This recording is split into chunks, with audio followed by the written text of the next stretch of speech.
안녕하세요. 모닝쇼 김은별입니다. 간밤 뉴욕 증시는 하락으로 출발했지만 결국 탄력을 조금씩 높이면서 상승으로 거래를 마쳤습니다. 일단 상승이기는 하지만 시장에 쌓여있는 과제들이 상당히 많은데요. 무엇보다도 가장 먼저 부채 한도 협상이 아직 진전을 보이지 못하고 있다는 점, 그리고 연준의 위원들도 꾸준하게 매파적인 발언을 내놓고 있습니다.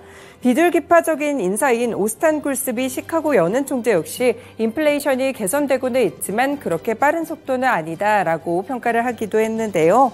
이렇게 시장에 리스크가 많다 보니까 투자자분들은 조심조심 한 걸음을 걸을 수밖에 없는 상황입니다. 어떤 위험들을 오늘은 체크해야 돼야 할지 오늘도 모닝쇼 간밤의 소식들로 함께 시작하겠습니다. 네, 첫 번째 소식 보겠습니다. 지금 부채 한도 협상에 대한 내용들 계속 업데이트 드리고 있는데요. 이 백악관과 공화당이 이제 현지 시간으로 16일 부채 한도에 대해서 다시 한번 담판을 짓습니다. 그런데 지금 전망 자체는 그렇게 좋지 못한데요. 케빈 메카시 하원 의장이 다시 한번 난항을 시사하기도 했습니다. 네, 지금 조 바이든 미국 대통령과 공화당 소속의 케빈 메카시 하원 의장을 비롯해서 의회 지도부가 부채 한도 문제를 논의하기 위해 현지 시간 16일 다시 한번 회동을 하는데요. 이 바이든 대통령이 일단 G7 정상회의 참석을 위해서 17일 일본 히로시마로 출국할 예정입니다.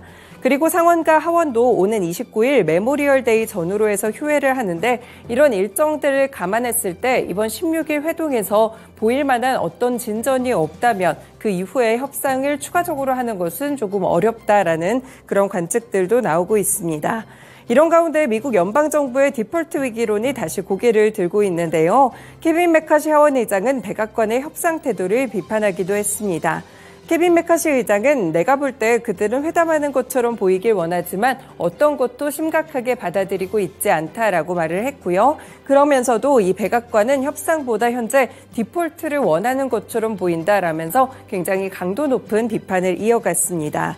그러면서 부채 한도 상향 관련 법안 통과에 필요한 시간들을 언급하면서 이번 주말까지는 협상을 타결해야 한다라고 생각한다라고 얘기를 했는데요.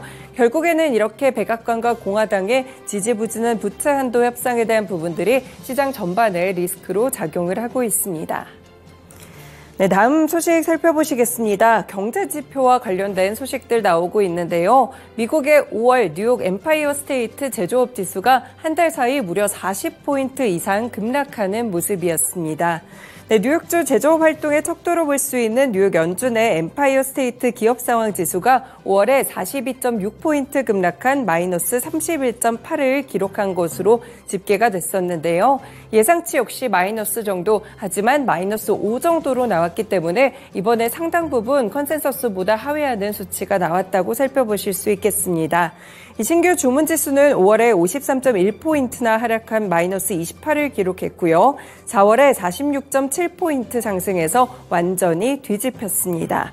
네, 지난달 엠파이어 스테이트 지수는 예상을 뛰어넘으면서 35.4포인트를 기록한 20.8포인트 수준을 기록했지만 5월에 다시 마이너스로 돌아서게 되면서 결국에는 지금 커지고 있는 것이 이번에 이 경기 침체에 대한 우려감이 조금 더 높아지고 있습니다. 전반적으로 봤을 때 다시 한번 이렇게 하락세로 돌아서고 갑자기 튀어오르는 등 이러한 변동성에 대해서도 경제학자들도 쉽사리 해석을 내놓지 못하고 있는 상황인데요.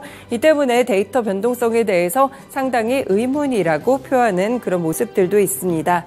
일단은 마이너스를 기록했기 때문에 경기가 확장 국면이 아닌 침체 국면에 있다는 점이 이번 지수를 통해서 확인이 됐고요. 다시 한번 이런 지수들이 나오게 될지 다음 달 지표들까지 함께 확인해 보셔야겠습니다.